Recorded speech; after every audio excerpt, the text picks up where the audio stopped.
역대하 15장. 하나님의 영이 오뎃의 아들 아사랴에게 임했습니다. 그는 아사를 만나러 나가 말했습니다. 아사 왕과 온 유다와 베냐민 지파야, 내 말을 잘 들으라. 너희가 여호와와 함께하는 한 여호와께서 너희와 함께 계실 것이다. 너희가 그분을 찾으면 그분을 찾게 될 것이지만 너희가 그분을 버리면 그분이 너희를 버리실 것이다. 이스라엘은 오랫동안 참 하나님이 없었고 가르치는 제사장도 율법도 없이 지내왔다. 그 어려움 가운데서 이스라엘의 하나님 여호와께 돌아와 그분을 찾음으로 하나님께서는 백성들을 만나 주셨다. 그때 나가는 사람이나 들어오는 사람에게 평안이 없었다. 그 땅에 사는 모든 사람들이 큰 혼란에 빠져 있었다. 민족이 민족을 치고 성읍이 성읍을 치니 하나님께서 모든 고난으로 그들을 힘들게 하셨다. 그러나 너희는 강해지고 포기하지 말라. 너희가 한 일에 대해 상이 있을 것이다. 아사는 이 말, 곧 오뎃의 아들인 예언자 아사랴의 예언을 듣고 용기를 얻었습니다. 아사 왕은 유다와 베냐민 온 땅, 그리고 에브라임 산지에서 빼앗은 성들에서 그 역겨운 우상들을 없애버렸습니다. 그는 또 여호와의 성전 현관 앞에 있는 여호와의 제단을 고쳤습니다. 그는 온 유다와 베냐민 사람들과 그들 가운데 살고 있던 에브라임, 므낫세, 시므온 사람들을 불러 모았습니다. 하나님 여호와께서 아사와 함께 하시는 것을 보고 이스라엘에서도 많은 사람들이 아사에게로 돌아왔습니다. 그들은 아사가 다스린 지 15년 셋째 달에 예루살렘에 모였습니다. 그날 그들은 자기들이 빼앗은 것 가운데 소 700마리, 양 7,000마리를 여호와께 제물로 올려드렸습니다. 그들은 온 마음과 영혼을 다해 조상들의 하나님 여호와를 찾겠다고 약속했습니다. 이스라엘의 하나님 여호와를 찾지 않는 사람들은 작든 크든 남녀를 불문하고 다 죽이기로 했습니다. 그들은 큰 소리로 부르고 나팔 소리와 뿔 소리로 여호와께 맹세했습니다. 온 유다는 그들이 마음을 다해 맹세한 것이 기뻤습니다.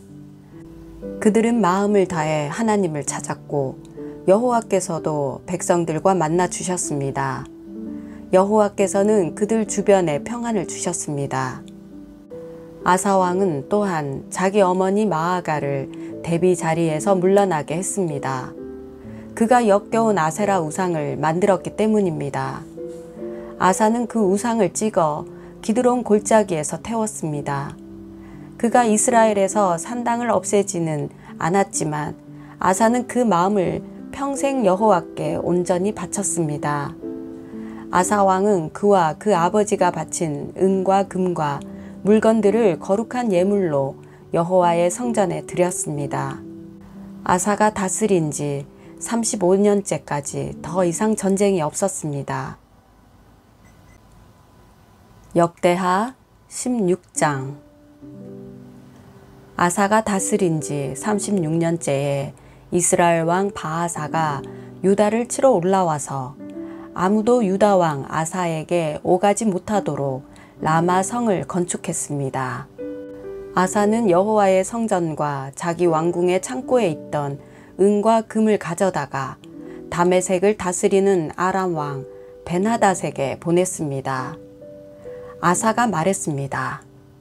내 아버지와 당신의 아버지 사이에 있던 것처럼 나와 당신 사이에 조약을 맺읍시다. 내가 당신에게 은과 금을 보냅니다. 이제 이스라엘 왕 바아사와 맺은 조약을 깨십시오. 그러면 그가 내게서 물러갈 것입니다. 벤하닷은 아사 왕의 말을 듣고 이스라엘 성들을 치기 위해 그의 군사령관들을 보냈습니다. 그들은 이온, 단, 아벨마임, 납달리의 모든 창고 성들을 함락시켰습니다. 바아사가 이 소식을 듣고 라마를 건축하던 것을 멈췄습니다. 아사 왕은 모든 유다 사람들을 불렀고 그들은 바하사가 라마에서 쓰려고 하던 돌과 나무들을 가져왔습니다. 아사 왕은 그것들로 게바와 미스바를 건축했습니다. 그때 선견자 하나니가 유다 왕 아사에게 와서 말했습니다. 왕이 왕의 하나님 여호와가 아니라 아람 왕을 의지했기 때문에 아람 왕의 군대가 왕의 손에서 벗어났습니다. 에티오피아와 리비아 사람들은 전차와 말의 수가 많고 강한 군대가 아니었습니까? 그럼에도 왕이 여호와를 의지했기 때문에 여호와께서 그들을 왕의 손에 넘기셨던 것입니다. 여호와의 눈은 세상을 두루 볼 수 있어서 그 마음이 온전히 그분께 향하는 사람들을 힘있게 하십니다. 왕은 이번 일에서 어리석게 행했으니 이제 전쟁에 휘말릴 것입니다. 아사는 이 말을 듣고 선견자에게 화를 냈습니다. 왕은 매우 화가 나서 하나니를 감옥에 가뒀습니다. 그때 아사는 백성들 몇몇을 학대하기도 했습니다. 아사가 한 다른 일들은 처음부터 끝까지 유다와 이스라엘 왕의 역사책에 적혀 있습니다. 아사가 다스린 지 39년에 그는 발에 병이 났습니다. 병이 아주 심했는데 아사 왕은 여호와를 찾지 않고 의사들만 찾았습니다. 그 후 아사가 다스린 지 41년에 아사는 자기 조상들과 함께 잠들었습니다.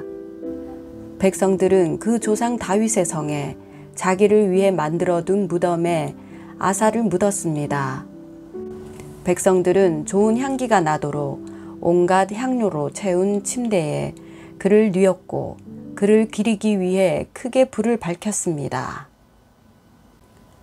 역대하 17장. 아사 왕의 아들 여호사밧이 뒤를 이어 왕이 됐고 이스라엘에 대항하기 위해 스스로 힘을 길렀습니다. 그는 유다의 모든 요새들에 군대를 주둔시키고 유다와 그 아버지 아사가 함락시킨 에브라임 성들에 군대를 두었습니다.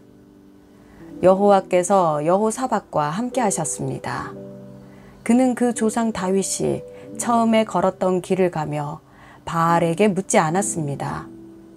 여호사밧은 이스라엘의 행위를 좇지 않고 그 조상의 하나님을 찾고 그분의 명령을 따랐습니다. 그래서 여호와께서 그 나라를 든든히 세워주셨습니다. 유다는 여호사밧에게 예물을 가져왔고 그는 큰 부와 명예를 갖게 됐습니다. 여호사밧은 여호와의 길을 가기로 마음먹고 유다에서 산당과 아세라 우상을 없애버렸습니다. 여호사밧이 다스린 지 3년에 그는 자기 신하들인 벤하일, 오바댜, 스가랴, 느다넬, 미가야를 보내 유다의 성들에서 가르치게 했습니다. 그들은 레위 사람들로 스마야, 느다냐, 스바랴, 아사헬, 스미라못, 여호나단, 아도니야, 도비야, 도바도니아를 보냈고 또한 제사장인 엘리사마와 여호람이 함께 갔습니다. 그들은 여호와의 율법책을 가져가 유다 모든 성읍에서 가르쳤습니다. 유다의 온 성들을 두루다니며 백성들을 가르쳤습니다. 여호와에 대한 두려움이 유다 주변의 모든 나라들에 번져 그들은 여호사밧에게 싸움을 걸지 못했습니다. 몇몇 블레셋 사람들은 여호사밧에게 예물을 보내고 조공으로 은을 보내기도 했고 아라비아 사람들은 순양 7,700마리와 순염소 7,700마리를 보냈습니다. 여호사밧은 더욱 세력이 강해져 유다의 요새들과 창고 성들을 지었고 유다 성들에 양식을 많이 쌓아 두었습니다. 또 예루살렘에 용감한 군사들을 두었습니다. 군사는 족속대로 이름이 올라 있었습니다.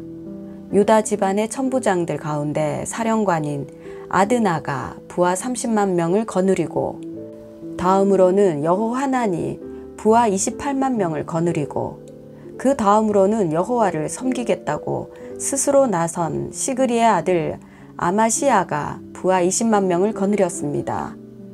베냐민 사람으로는 용감한 군인 엘리아다가 활과 방패를 가진 부하 20만 명을 거느리고 여호사밧은 싸울 준비가 돼 있는 군사 18만 명이 있었습니다.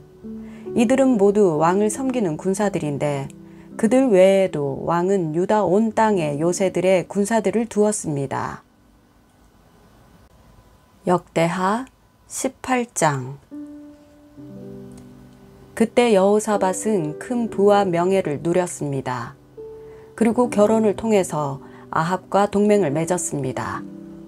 몇 해 후 여호사밧은 아합을 만나러 사마리아로 내려갔습니다. 아합은 그와 그 수행원들을 위해 많은 양과 소를 잡았고 함께 길르앗 라못을 공격하자고 권했습니다. 이스라엘 왕 아합이 유다 왕 여호사밧에게 물었습니다. 나와 함께 가서 길르앗 라못을 공격합시다. 여호사밧이 대답했습니다. 나와 왕이 같은 생각이고 내 백성과 왕의 백성이 마찬가지니 우리가 왕과 함께 싸우겠습니다.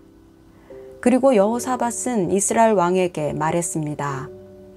먼저 여호와의 뜻이 어떤지 여쭤봅시다.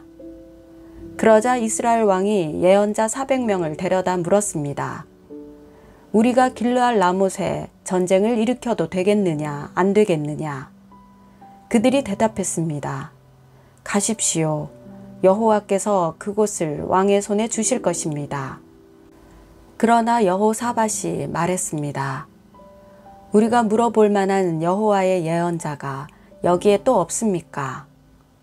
이스라엘 왕이 여호사밧에게 대답했습니다. 우리를 위해 여호와께 여쭤볼 수 있는 사람이 아직 한 명 있습니다만 그 사람은 나에 대해서는 항상 나쁜 말만 하며 한마디도 좋은 예언을 해준 적이 없기에 내가 그를 싫어합니다. 그는 이물라의 아들 미가야입니다. 여호사밧이 대답했습니다. 왕께서는 그렇게 말씀해서는 안 됩니다. 그러자 이스라엘 왕이 자기 신하 한 사람을 불러 말했습니다. 이물라의 아들 미가야를 당장 불러오너라. 이스라엘 왕과 유다 왕 여호사밧은 왕의 옷을 입고 사마리아 성문 입구에 각각 왕좌를 놓고 앉아 있었습니다. 예언자들이 두 왕 앞에서 예언하고 있었습니다. 그때 그나아나의 아들 시드기야가 자기가 만든 철불들을 가지고 말했습니다. 여호와께서 말씀하십니다. 이것으로 너희가 아람 사람들을 찔러 멸망시킬 것이다. 모든 예언자들도 똑같이 예언하며 말했습니다. 길르앗 라못을 공격하면 승리할 것입니다. 여호와께서 그곳을 왕의 손에 주셨기 때문입니다. 미가야를 부르러 갔던 사람이 미가야에게 말했습니다. 다른 예언자들은 모두 한결같이 왕의 승리를 예언하고 있습니다. 당신도 그들과 같이 왕의 승리를 말하는 게 좋겠습니다. 그러나 미가야가 말했습니다. 내가 여호와를 두고 맹세하는데 나는 여호와께서 말씀하신 것만을 말하겠다. 미가야가 이르자 왕이 그에게 물었습니다. 미가야야, 우리가 길르앗 라못에서 전쟁을 일으켜도 되겠느냐 안 되겠느냐. 미가야가 대답했습니다. 공격하십시오. 그러면 승리할 것입니다. 저들을 왕의 손에 주실 것입니다. 왕이 미가야에게 말했습니다. 네가 몇 번이나 맹세해야 여호와의 이름으로 진실만을 말하겠느냐. 그러자 미가야가 대답했습니다. 내가 온 이스라엘이 목자 없는 양처럼 산 위에서 흩어지는 것을 보았는데 여호와께서 이 백성들은 주인이 없다. 각각 평안히 자기 집으로 돌아가게 하라 라고 말씀하셨습니다. 이스라엘 왕이 여호사밧에게 말했습니다. 저 사람은 내게 나쁜 말만 하고 한마디도 좋은 예언은 한 적이 없다고 말하지 않았습니까? 미가야가 말을 이었습니다. 그러니 여호와의 말씀을 들으십시오. 내가 여호와께서 하늘 보좌 위에 앉아 계신 것을 보았습니다. 하늘의 모든 군대가 그분의 오른쪽과 왼쪽에 서 있었습니다. 여호와께서 누가 아합을 꾀어 길르앗 라못에 올라가서 죽게 하겠느냐고 하셨습니다. 누구는 이렇게 하겠다고 하고 누구는 저렇게 하겠다고 했습니다. 드디어 한 영이 앞으로 나오더니 여호와 앞에 서서 말했습니다. 제가 그를 꿰겠습니다. 여호와께서 물으셨습니다. 어떻게 하겠느냐? 그가 대답했습니다. 제가 나가서 그의 모든 예언자들의 입에 들어가 거짓말하는 영이 되겠습니다. 여호와께서 말씀하셨습니다. 너는 그를 잘 끌 것이다. 가서 그렇게 하여라. 그래서 지금 여호와께서는 왕의 이 예언자들의 입에 거짓말하는 영을 불어넣으신 것입니다. 여호와께서 왕에게 재난을 준비하셨습니다. 그러자 그나아나의 아들 시드기야가 가까이 와서 미가야의 뺨을 때리며 말했습니다. 여호와의 영이 언제 내게서 나와 너에게 말씀하셨느냐? 미가야가 대답했습니다. 네가 다락방에 들어가 숨는 날 알 것이다. 그러자 이스라엘 왕이 명령했습니다. 미가야를 붙잡아 아몬 성주와 왕의 아들 요아스에게 끌고 가서 말하기를 왕이 말씀하신다. 이 사람을 감옥에 넣고 내가 무사히 돌아올 때까지 빵과 물 이외에는 아무것도 주지 말라고 하라. 미가야가 선포했습니다. 왕이 무사히 돌아온다면 여호와께서 나를 통해 말씀하시지 않았을 것입니다. 그러고 나서 그가 덧붙였습니다. 너희 온 백성들아, 내 말을 다 기억하라. 그리하여 이스라엘 왕과 유다 왕 여호사밧은 길르앗 라못으로 올라갔습니다. 이스라엘 왕이 여호사밧에게 말했습니다. 내가 변장을 하고 전쟁터로 들어갈 테니 왕은 왕의 옷을 입고 있으시오. 그리하여 이스라엘 왕은 변장을 하고 전쟁터로 갔습니다. 그때 아람 왕은 자신의 전차 지휘관들에게 이스라엘 왕 외에는 크든 작든 그 누구와도 싸우지 말라라고 명령해 두었습니다. 전차 지휘관들이 여호사밧을 보고 저 자가 이스라엘 왕임이 틀림없다라고 생각하고 달려들어 그를 공격했습니다. 그러나 여호사밧이 소리를 지르자 여호와께서 그를 도와주셨습니다. 하나님께서 군사들을 여호사밧에게서 물러나게 하셨습니다. 전차 지휘관들은 여호사밧이 이스라엘 왕이 아닌 것을 알고 그를 쫓아가지 않았습니다. 그런데 누군가가 무심코 쏜 화살이 이스라엘 왕의 갑옷 솔기를 뚫고 몸에 꽂혔습니다. 왕이 자기가 타고 있던 전차 모는 병사에게 전차를 몰아 싸움터를 빠져나가자 내가 부상을 입었다 라고 말했습니다. 하루 종일 전쟁은 더 치열해져 갔고 왕은 전차에 버티고 서서 저녁 때까지 아람 사람들을 막아냈으나 해가 질 무렵 이스라엘 왕은 죽었습니다.